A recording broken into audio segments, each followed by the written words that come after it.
মনে রাখবেন, যেখানেই আপনার বিপদ আসবে মনে রাখবেন ধৈর্য ধরার নিয়ামত আল্লাহ আপনাকে দিচ্ছে। কেন?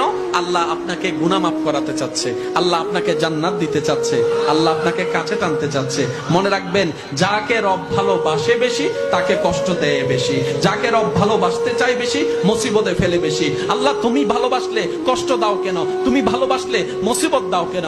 তুমি ভালোবাসলে ক্ষুধার যন্ত্রণা কেন হবে? তুমি ভালোবাসলে আল্লাহ তৃষ্ণার যন্ত্রণা কেন হবে? তুমি না রাজ্জাক, তুমি তো সবকিছু রিজিক দাতা। তাহলে তোমাকে ভালোবেসে তুমি আমাকে ভালোবাসলে কেন আমার ক্ষুধার যন্ত্রণা, কেন আমার তৃষ্ণার যন্ত্রণা? রব্বে কারীম বলে, আমি চাই না সাময়িক এই 2 দিনের খাবার খেয়ে আমার ভালোবাসার বান্দাটা বেঁচে থাকুক, আমি চাই তো তোরে জান্নাতের ফল খাওয়াতে। এবার বলেন, ধৈর্য কখন ধরে? বিপদ যখন আসে।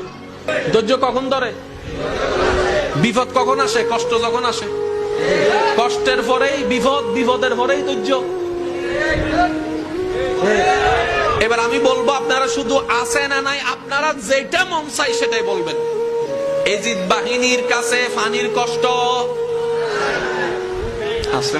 ওয়ানাকসিম মিনাল আমওয়ালি ওয়াল আনফুসি ওয়াস সামারাত ওয়াবাশশিরিস সাবিরিন ওয়াবাশশিরিস সাবিরিন ওয়াবাশশিরিস সাবিরিন আল্লাযিনা ইযা আসাবাতুহুম মুসিবা ক্বালু ইন্না লিল্লাহি ওয়া ইন্না ইলাইহি রাজিউন। আমি রব কার সাথে আছি জানো? যারা ধৈর্য ধরে। ধৈর্য কারা ধরে জানো? যারা কষ্ট পায়। আল্লাহ কিসের কষ্ট? বলে যে পানির কষ্ট, খাবারের কষ্ট, ভয়ের কষ্ট, সম্পদ